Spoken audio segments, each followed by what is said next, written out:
Assalamualaikum warahmatullahi wabarakatuh. Sampurasun. Saya berbangga hari ini di sini IHT-nya diikuti oleh anak-anak dan orang tua. Saya berbahagia. Ini bentuk komunikasi kepala sekolah, guru-guru dan orang tuanya bagus. Karena apa, Bu? Saya sering sampaikan ke kepala sekolahnya, ke guru-gurunya, kita bicara pendidikan karakter, bicara pengen anak soleh, anak baik, anak berakhlak mulia. Kalau sekolahnya tidak pernah komunikasi dengan orang tua nggak pernah komunikasi sama gurunya, sama sekolahnya, orang tuanya nggak pernah membantu program-program sekolah, orang tua nggak pernah dikasih tahu program sekolah ini loh, maka pendidikan itu hakul yakin nggak akan berhasil. Karena pendidikan yang benar itu segitiga seperti ini, bulat lah ya. Ada orang tua, ada masyarakat, ada sekolah. Sekolahnya baik, masyarakatnya tidak mendukung, program-program sekolah nggak akan pernah benar sekolah anak-anaknya. Orang tuanya baik, sekolahnya baik, masyarakatnya nggak mendukung, nggak akan benar. Contohnya apa? Kita kalau di sini misalnya menginginkan anak itu harus seperti ini, harus seperti ini, harus seperti ini. Anak tidak boleh ini, tidak boleh ini, tidak boleh ini karena alasannya ini. Tapi kalau masyarakatnya membiarkan gitu, maka tidak akan terbentuk karena ketemu sama tempat yang bertolak belakang dengan apa yang ia pelajari di sekolah. Sama di rumahnya tidak sama dengan apa yang dipelajari di sekolah, maka nggak akan terbentuk anaknya. Sehingga di dalam teori pendidikan manapun, orang tua, sekolah, dan masyarakat itu harus bersatu. Itulah yang kemudian melatar belakangi lahirnya pondok pesantren, boarding school. Karena apa? Biar anak-anaknya itu dari pagi, dari bangun tidur sampai bangun tidur lagi itu terbentuk kebiasaannya sama. Coba kalau di sekolahnya anak-anak makanannya harus yang baik-baik ya, nggak boleh makan makanan yang tidak sehat. Kalau di rumahnya setiap hari disuruh dibiarin oleh orang tuanya makan makanan yang tidak sehat, ya nggak akan jadi anaknya. Nutrisi ke otaknya nggak akan terbentuk. Demikian juga masyarakatnya. Itu kalau anak-anak di sekolah, anak-anak ini sampah itu berbahaya, tidak boleh buang sampah sembarangan. Tapi di rumahnya orang tuanya nggak mengajarin bagaimana anak-anaknya membuang sampah dengan baik. Padahal sampah itu akan menjadi masalah, nggak akan pernah terbentuk gitu, nggak akan pernah jadi anaknya. Itu dalam teori pendidikan manapun, dalam teori pendidikan Islam, dalam teori pendidikan Barat, itu sama, pasti mengajarkan bahwa pendidikan itu, bahkan di dalam agama kita itu, pendidikan yang utama itu ada pada keluarga gitu. Jadi madrasah utama itu ya sekeluarga. Tanggung jawab utama pendidikan itu ada pada orang tuanya. Sekolah itu hanya ngebantu. Dan dulu mah nggak ada sekolah kan ya. Zaman Nabi Adam kan nggak ada sekolah. Kesini zaman Rasulullah juga nggak ada sekolah seperti ini. Nggak ada sekolah formal yang kasih ijazah, nggak ada. Semuanya dibentuk oleh pendidikan keluarganya gitu. Nah, hari ini juga kan belajar teknik, belajar bikin pupuk, belajar bikin nutrisi segala macam. Nah, itu kan bukan hal-hal yang tidak melalui proses. Nah, itu kan sebenarnya hanya solusi-solusi, Bu ya. Hanya solusi-solusi yang ditawarkan. Itu kenapa sih kita harus bikin itu? Karena kita menemukan masalah, berangkat dari masalah. Jadi makanya sistem berpikir yang dikembangkan itu apa di sekolah-sekolah itu? Sistem berpikir yang dikembangkan itu kalau Ki Hajar Dewantoro menyebutnya tringo ngerti, terus ngerosok, ngelakoni. Jadi ngerti dulu, ngerti nih, terus ngerosok itu ya merasakan, menghayati, terus ngelakoni. Bahwa pendidikan itu tidak cukup mengerti, tidak cukup merasakan, tapi harus dilakukan dalam perbuatan sehari-hari. Pendidikan ngerti tanpa dilakukan mubadir, ngapain? Karena pendidikan untuk merubah anak-anak menjadi lebih baik, menjadi pribadi-pribadi yang bermanfaat. Itu juga belum kan sama belum dari kognitif, afektif ke psikomotor kan gitu ya. Dari tahu kemudian ke sikap ke keterampilannya bisa diapakan. Nah, pendidikan itu harus melalui itu. Harus melalui tahapan 3. Nah, kita mengembangkan itu dalam gerakan pendidikan di Purwakarta dalam sistem pancaniti. Dari mulai niti harti itu mengerti tahu, oh ini teh pisang. Deblo, ini teh pisang. Pisang itu makanan, buah-buahan. Pisang itu bisa mengenyangkan gitu. Terus masuk ke niti surti. Oh, pisang. Iya pisang teh bisa dimakan, kemudian ini manis rasanya, dan ini saya ada kulitnya, kemudian biye ini bisa bermanfaat untuk kita, terdiri dari apa gitu ya.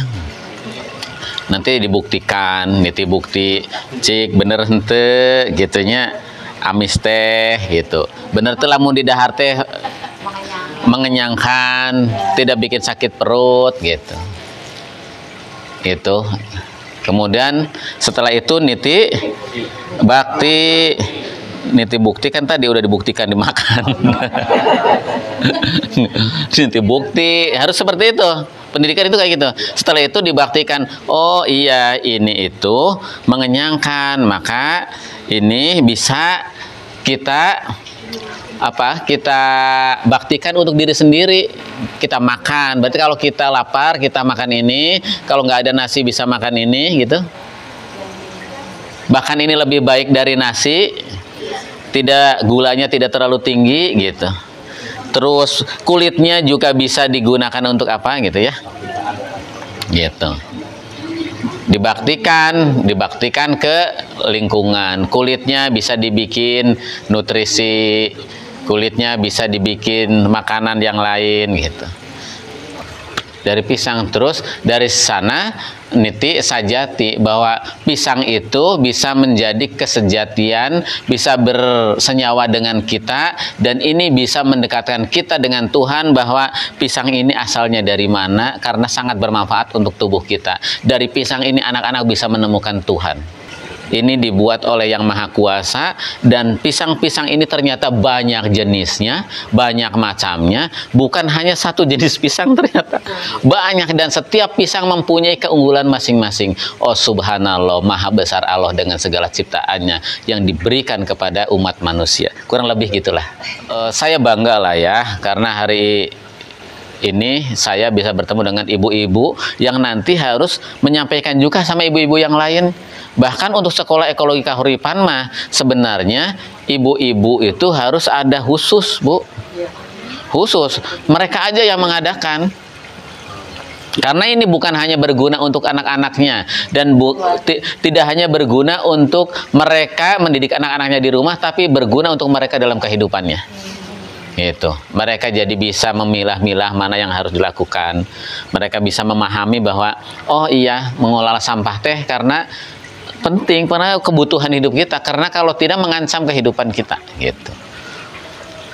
Gitu. Nah, ibu, saya sampaikan bahwa ibu itu harus berbangga memiliki sekolah seperti ini dan anak-anaknya bersekolah di sini. Kenapa? Ini sekolah yang kaya raya, Bu. Kayanya kenapa, Bu? Anak ibu yang sekolah-sekolah di sekolah-sekolah negeri yang lain, yang bangunannya yang bangunannya dari tembok tertutup itu Bu, setiap hari kondisi fisik anak ibu itu terpengaruhi oleh keadaan lingkungan di situ, oksigennya gitu. Terus dari daya kenyamanan jauh, Bu. Dan sekolah kayak gini di Bali namanya Green School, itu sebulan kalau ibu bayar itu 18 juta. Ini luar biasa kalau menurut saya, karena bisa membuat anak-anak ibu sehat di sini. Oksigennya cukup kalau belajar, kemudian lingkungannya juga bersih, udaranya sehat. Makanya ini harus dijaga betul secara bersama-sama. Karena mengandalkan guru yang cuma berapa, Bu? 17 dengan penjaga dengan... Mengandalkan guru yang cuma 17, mengelola segini itu ya akan kerepotan. Kecuali nanti pengorganisasiannya, Ibu Kepala Sekolah bisa membagi-bagi per kelas, ini tanggung jawab Ibu Wina. Zona ini tanggung jawabnya Pak Uup. Nanti belajarnya di mana gitu. Gitu. Jadi ini sekolah yang kalau menurut saya itu sekolah yang kaya raya gitu. Kaya rayanya kenapa? Punya sawah, punya kolam, begitu. Di sini itu semuanya gratis. Nggak dipungut biaya untuk bulanan. Orang lain bisa 400.000 loh. Sekarang rata-rata swasta itu 400.000 per bulan. Sekolahnya kayak kandang manuk. Tahu kandang manuk? Lantai 2 ke atas, ukurannya 7x8. Halamannya di aspal. Wah, gitu. Nah, ini Bu, sekolah ini menjadi salah satu sekolah model. Saya ingin menerapkan gagasan-gagasan pendidikan, teorinya Ki Hajar Dewantara, teorinya Montessori itu bisa diterapkan di sekolah ini.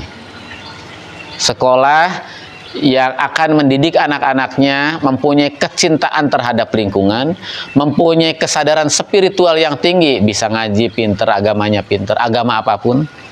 Kemudian mempunyai kesadaran lingkungan yang tinggi, kemudian mempunyai kepatuhan dan kebermanfaatan untuk sesamanya. Peduli sama temennya, peduli sama tetangganya, sama orang tuanya hormat, begitu. Kalau melihat sampah di jalan dia mau ngambil, nah itu yang ingin saya wujudkan. Maka apa? Maka untuk membentuk karakter seperti itu, anak yang melihat sampah diambil sampah plastiknya, dipisah. Maka untuk mencapai ke situ kan harus dikasih pemahaman. Niti harti dulu, ngerti dulu, kognisinya dulu dikasih tahu. Kalau nggak tahu ya nanti bisa anak buang sampah gitu, tapi bukan dengan kesadarannya, karena perintah, instruksi, karena diancam gitu.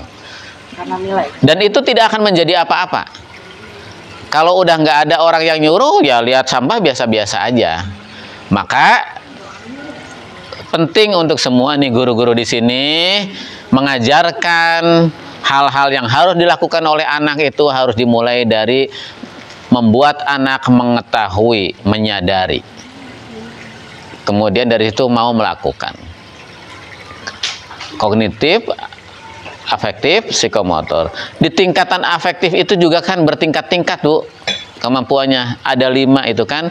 Penerimaan, menerima dulu. Setelah menerima itu merespon. Tingkatan kedua itu. Jadi di tahap afektif juga sama, penerimaan. Setelah nerima itu ngerespon. Setelah ngerespon itu tahap berikutnya itu menghargai.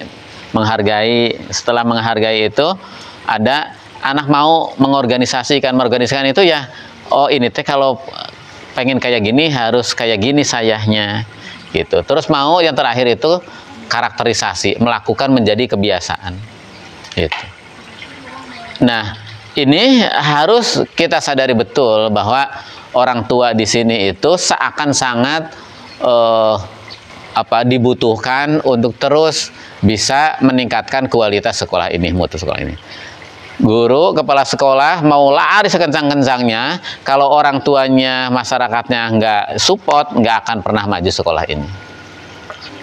Nah, sekolah-sekolah negeri minimal dukungan orang tuanya itu mau ngebantu, datang ke sekolah, menanyakan apa program sekolah. Kalau sekolah butuh bantuan tenaga, dibantu gitu.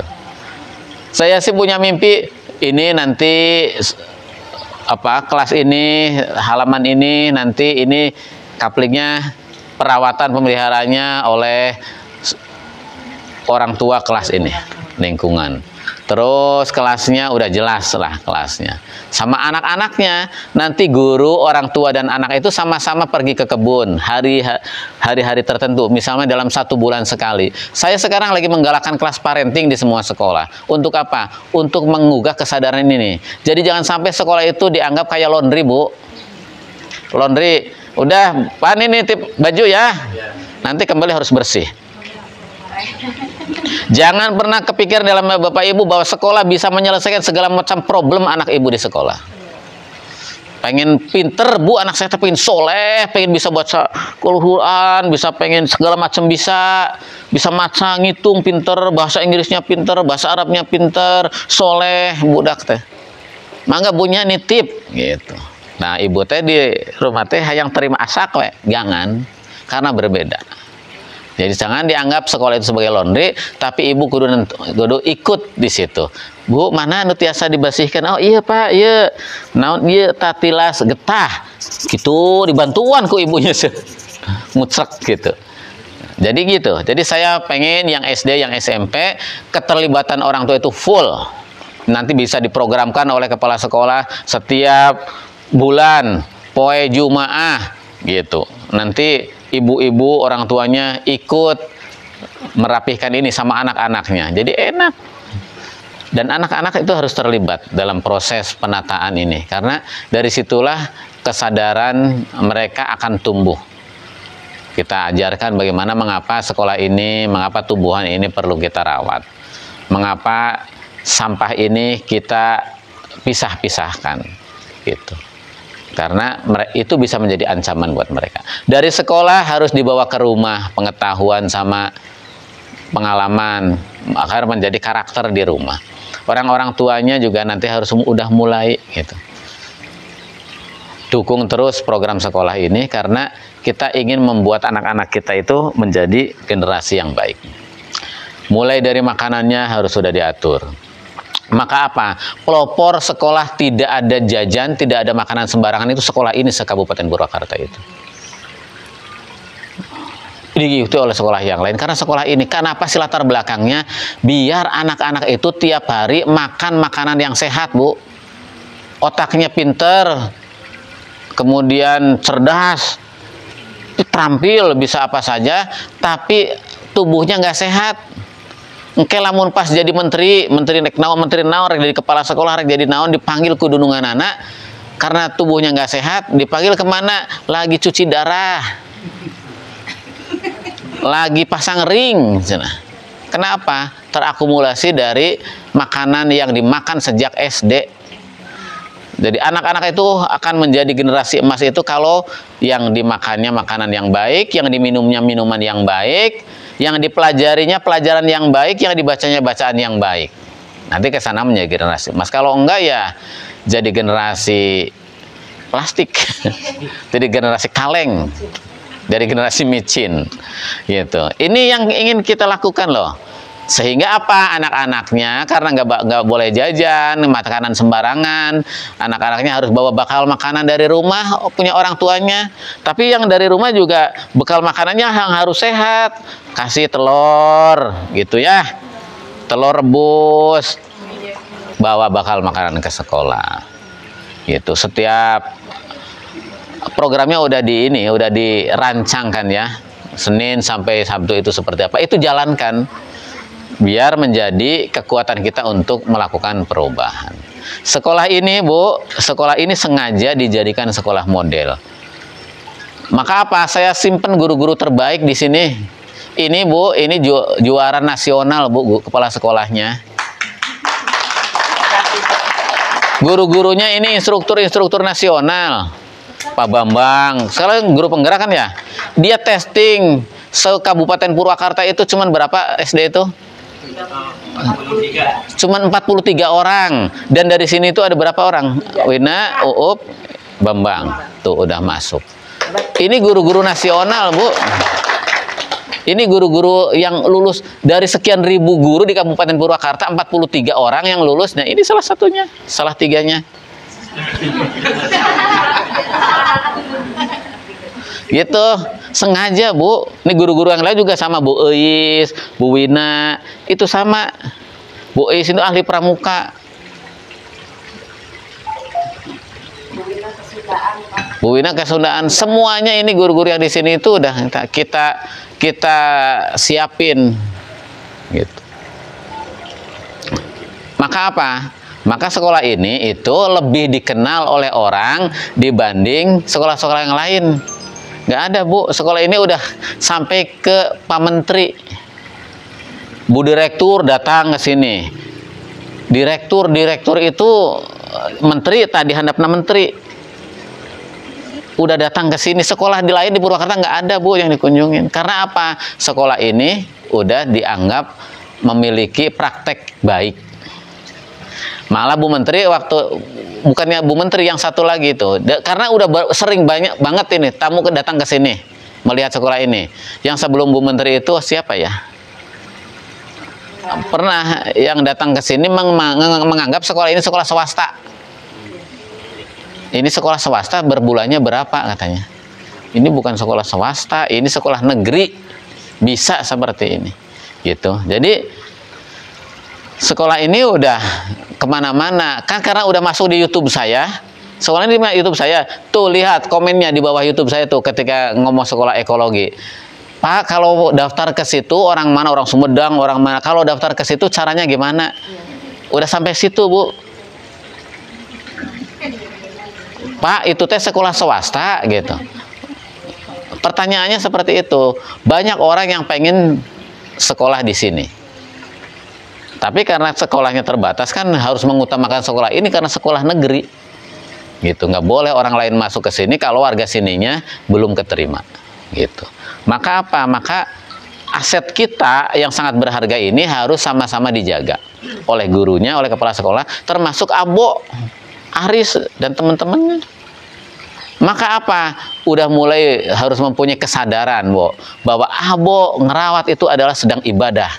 Karena tugas Abo itu menghidupi keluarga itu dari situ. Maka bekerja sebaik-baiknya di situ. Maka merawat tanaman di sini adalah Abo sedang beribadah kepada Tuhan Abo. Gitu. Ulah tekudu dititahan waiku kepala sekolah harus menjadi kesadaran. Iya kotor, iya teu pantes benerkeun. Gitu.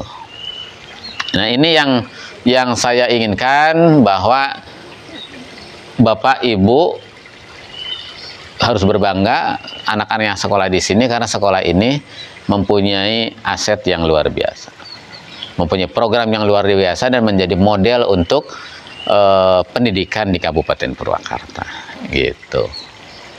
Semangat ya. Semangat.